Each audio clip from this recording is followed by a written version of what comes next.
we made a decision almost 20 years ago that because writing was the thing we did best, we were going to focus on that. And we've been able to build and sustain a business around that.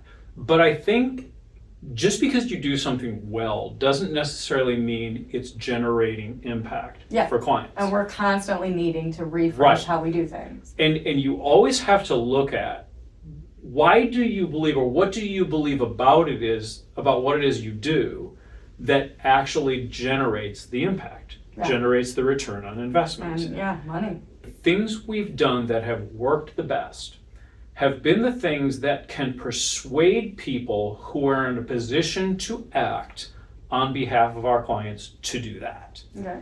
Because you can talk to the whole world about your client. Most of the whole world is never going to do anything to help them because they're just not close enough to them to do it. Yeah. But just about every company, and ours is like this too, you have a certain core community of people that are closest to you. It's your own employees, it's your customers, it's your former customers, your prospective customers, their friends and family, your vendors.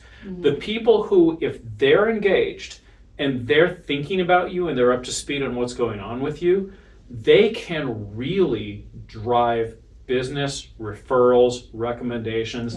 They can be strong ambassadors for you.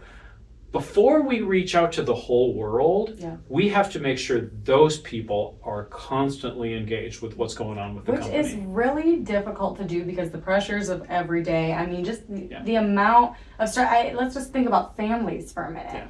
You have so much responsibility, and that's not even talking about our own self and the own mental health. And we see how things are switching and changing, and a lot's going into technology, and keeping people informed so your business can thrive is so important to do. It really is. And as you've often said to me, you get something like several thousand messages pointed at you every day.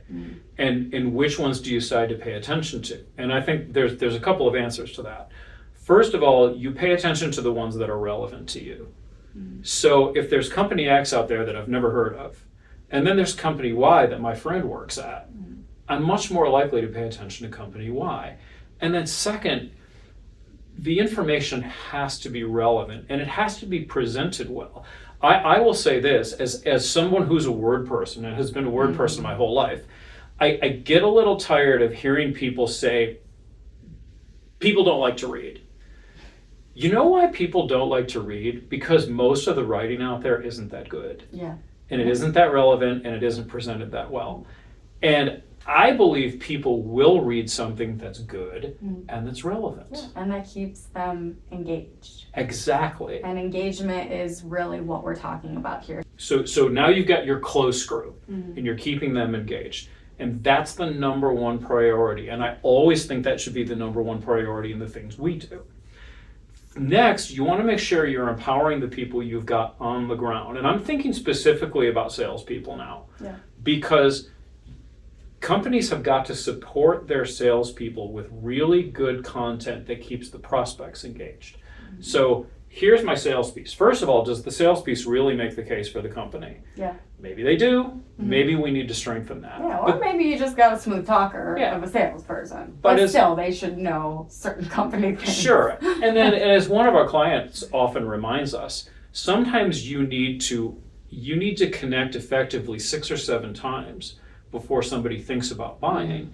So once you've made the initial pitch and you've given them the initial, what are you going to do then? Are you just going to keep reaching out every month and say, I'm just following up? Or are you going to keep some fresh content going so that the prospect keeps seeing new reasons or new angles for why they should be engaged? So that kind of content that supports the salespeople, that's the second tier. And then the third tier, I think, is the group that's paying attention to you on probably LinkedIn and other social media, or because they don't know you as well, but at least they're engaged enough that they were willing to connect with you or they were willing to follow your page. So there's a whole group there that's larger, but you've got more work to do. So if you bring like a sample of that group in to become more interested, now you've accomplished something more too. So layer 1 is the people closest to you. Layer 2 is the sales, really the prospects that the salespeople are working on. And then 3 is that larger group that's out there, they've engaged in some limited way, and you've got to work a little bit to bring them in. Beyond that, I mean, I'm happy to do press releases, industry publication, thought pieces, white papers. I'm glad to do all that. Yeah. But those 3 fundamental levels, Very important. gotta nail that first. Well, thank you so much, Dan, for sharing that with me. I get to hear it every day, but that really is some great insight. Yeah, I mean, I think what's really important to say here is when you've done something 25 years and you've gained all the experience of 25 years, you should be willing to say, okay, we should be able to apply what we've learned over the course of 25 years and then do things better. Yes. And I'm not afraid to say that. Do things better, but keep it authentic. Yeah. Because that's really, really important. We're dying for connections, and there are resources like us available to you, to anyone who needs it. But communicating is so important. And that's why we do what we do here at North Star Marketing Content. So again, Dan Calabrese, our CEO. My name is Michelle Cohl. I'm the managing editor here. And we will talk to you guys soon. Stay talking.